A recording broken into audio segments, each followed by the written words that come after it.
Well, healthcare concerns could be a front burner issue this week as political candidates stomp at the Neshoba County Fair. With election season in high gear, candidates for statewide office are in the spotlight at Mississippi's giant house party. And 12 News' Byron Brown and Richard Lake are leading our Neshoba coverage this year. They join us live from Founders Square. Byron.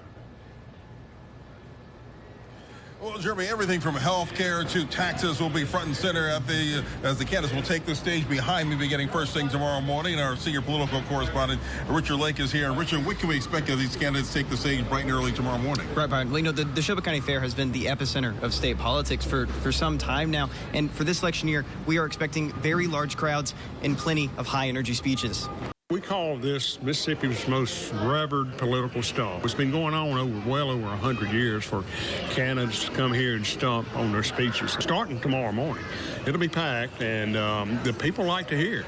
And I anticipate some good speeches tomorrow. Well, day one of the major political speeches at the Neshoba County Fair is over, and candidates did not shy away in opening up the political action. 12 News' Byron Brown and Richard Lake are live at the fair racetrack.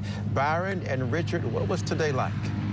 Well, Jeremy, candidates came out hot on this first day of speeches, throwing jabs at each other. And look, they had a lot to say about each other. Those jabs, they really came out towards the end of the speeches this morning with the last few candidates speaking. They absolutely did. And a lot of that boxing came from the Attorney General candidates and the Lieutenant Governor candidates. And we saw just really just a bizarre exchange between Senator Chris McDaniel and Lieutenant Governor Delbert Hosemann.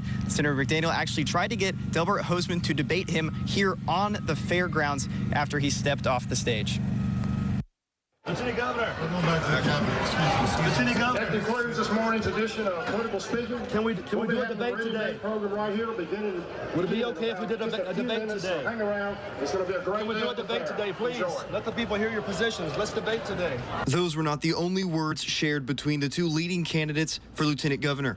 Senator McDaniel criticized Lieutenant Governor Hosemann's record, alleging that he is not a true conservative. Hosemann responded for the first time publicly to many of these allegations on the biggest stage in state politics. It's fair game to talk about his adherence to Democrat principles. It's fair game to recognize that he has more in common with people like Mitt Romney than he does Ronald Reagan, and that's a problem. Lieutenant Governor Hosemann also dismissed McDaniel's claim that Hosemann was the vice president of an abortion clinic.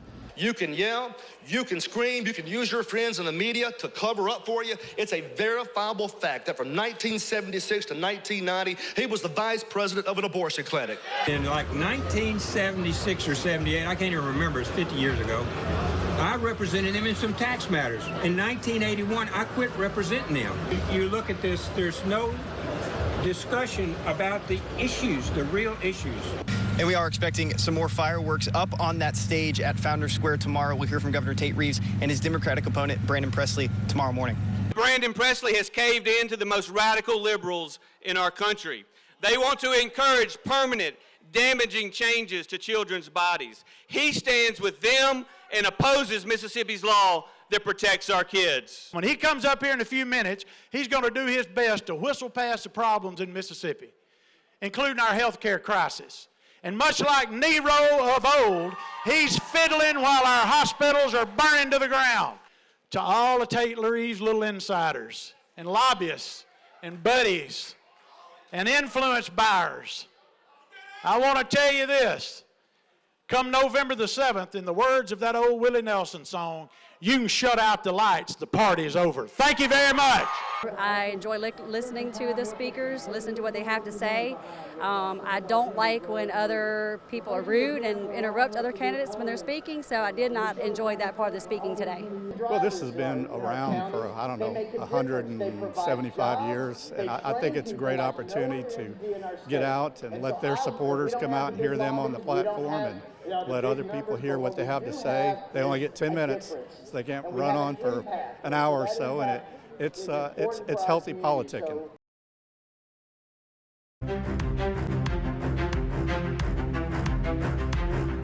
It's been such a strain, and a lot of it's because the governor is so arrogant. Brandon Presley knows the law. and he's chosen to break it. Tate Reeves is the reason we're not giving health care to 230,000 working people and saving our hospital system in the state. I don't believe that we need to add 300,000 able-bodied Mississippians onto the welfare rolls. Brandon Presley, Tate Reeves, and the fight for the governor's office. With 8 days until Election Day, neither candidate is mincing words. Now let's talk about health care. One of your objections to expanding Medicaid is that you want to get more Mississippians working full-time. But many Mississippians work for small businesses that don't provide health insurance. How, if you get more people back to work, how do you make sure that they have adequate access to affordable health care? Well, there's no doubt that we have to continue to work to ensure that we have both affordability of health care as well as accessibility to health care for every Mississippian. And that's the reason that I've worked with our hospital leaders over the last 4 years to make sure that we do exactly that. And it's the reason that the vast majority of our key hospital leaders stood behind me just in the last couple of months to propose a plan that's going to pump nearly $670 million into Mississippi's hospitals. It's going to be done in such a way where it doesn't cost the taxpayers a penny, and it's actually going to be real money that's going to help change and improve the financials at our hospitals around the state, and it literally, according to experts, is going to keep hospitals open in Mississippi. Why is your plan to expand Medicaid better than what the governor's plan is to help rural hospitals? Well, the governor doesn't have a plan to help 230,000 people. The shenanigans that he brought out a little over a month ago does nothing to help 230,000 working people. It does nothing to help our rural hospitals in some of our most critical care areas and our most critical care units in the state. Yes, it may benefit some of the bigger hospitals, but I also would point out that it's a $178 million tax increase on hospitals. And so I believe that the first answer to this is to expand Medicaid and to draw down that $1 billion a year that the state would get. And welcome back. I'm joined now by Brandon Jones, political director of the Southern Poverty Law Center's Action Fund and a new majority PAC, and Republican strategist and Clearwater Group managing partner Austin Barber. Thank you all for coming in. Thank you. We just heard from Presley and we heard earlier from Reeves. Let's start now about Austin. Talk a little bit about what you heard in this interview, and particularly from the governor, about the economy and that we have momentum. Yeah, and I think momentum is key here. People are going to watch these debates or long interviews or whatever you want to call them, and they're going to look at the candidate and say, how does he look? What's my impression of them? And I do want to start. I thought the governor looked confident. I thought he looked great, sounded great, and particularly when he talked about what's important here in the closing is the momentum that Mississippi has. Your thoughts on what the governor's saying? You know, what we heard the governor talk about are issues that have pretty broad bipartisan support. I think the question that Presley's trying to raise is, do we want to make this an economy that works for everyone?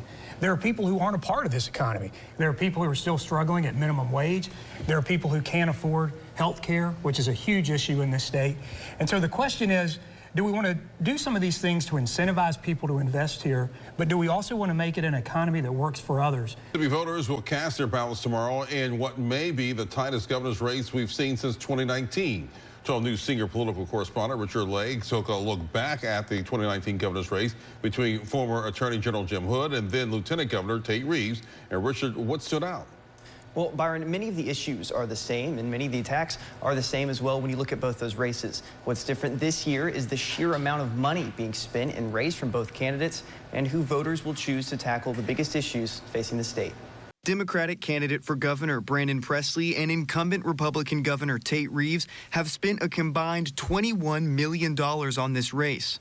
Brandon Presley has led the fundraising efforts between the two candidates, bringing in just over $11 million. The candidate that prevails on Tuesday will take control of the state at a crucial time in its history, with dozens of rural hospitals in the state facing closure, the highest level of infant mortality in the country, and 19% of the state in poverty. There's plenty of work to be done. But with recent gains in education, state and federal investments in healthcare and infrastructure, both candidates are focused on the future. At the end of the day, we have a very clear choice to make.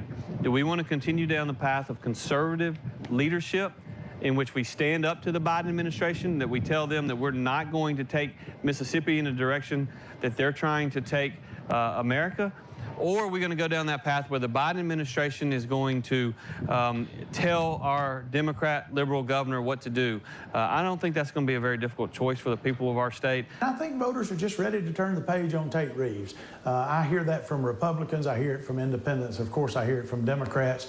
And the coalition that we're building is truly a coalition of people across party lines, but black Mississippians, white Mississippians, people from North Mississippi, Central Mississippi, and South Mississippi. And this is a coalition that is going to bring home a victory on November the 7th. Speaking to a packed crowd in Flowood, Governor Reeves celebrated his victory, keeping Republican control in the governor's mansion for yet another 4 years. This victory actually is more than just who will occupy the governor's mansion over the next 4 years. It's really about the direction that our state will go over the next 4 years. Mississippi has momentum. Former Governor Haley Barbour is expecting even more successes in the next 4 years. What Tate is committed to is we're going to take the success of the last 4 years and we're going to multiply it. But we're in the final days of the 2023 legislative session, and the controversial House Bill 1020 has passed all the way through the House and now heads to the governor's desk for his signature. 12 News political reporter Richard Lake is live from the Capitol with more on the passage of this high-profile legislation. Richard? Well, the bill that has ruled the legislative session is now just one signature away from becoming law. Now, we've all seen from this legislative session, support for this bill has been split between party and also racial lines, as opponents have accused the bill of being racist and unconstitutional. And see, I'm black. Well, I know y'all can see that. And there's a jurist, there's a judge in this city that may be appointed by a CCID court that will look at me and say, maybe you need a night in prison. So here we are again. I get to respond to all that. Let me tell you what, gentlemen, you talked about being offended. I'm offended as well. And I have that right, because my heart bleeds red just like yours. That's the only color that should matter in this building. If I have to stand here and listen to being called a racist because I'm trying to do the right thing. The conference report was adopted by a vote of 72 to 41. Each of Hinds County supervisors face primary challengers this election cycle, and 20 candidates and incumbents are now fighting for 5 seats on the board. Yeah, 12 News' senior political correspondent Richard Lake spoke with each of the candidates for a District 1 supervisor and has more on what each candidate hopes to accomplish. Amidst a crowded field for the Hinds County Board of Supervisors this year, the 3 candidates for District 1 have roads and bridges at the top of their priorities.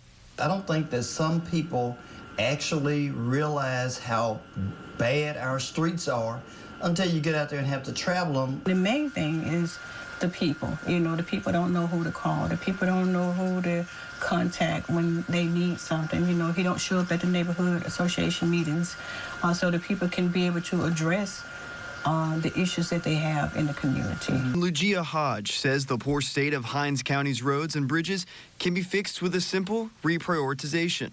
You have Madison that's north of us, all right? You have Rankin County that's on the east of us. Green is green, right? All right? Their money is the same color as our money, right? The grass is green. It should be the same color, right? So you tell me, why would that grass and those roads look different than our roads in Jackson? There's something wrong with that picture. This year's state auditor's race includes incumbent Shad White and Democratic challenger Larry Bradford. 12 News senior political correspondent Richard Lake spoke with state auditor Shad White about why he's seeking re-election and what lies ahead. Richard? Melanie, from uncovering the largest fraud scheme in state history to releasing scathing reports about how Mississippi's tax dollars are spent, State Auditor Shad White's first term has been full of headlines as well as some criticism. He's running for re-election, hoping to get another 4 years at addressing some of the biggest issues in the state. In the last 5 years since I've been in office, we've recovered about $70 million of taxpayer funds. That's more than any other 5-year period in the history of the office. It's Mississippi Insight on 12 News, your local election headquarters.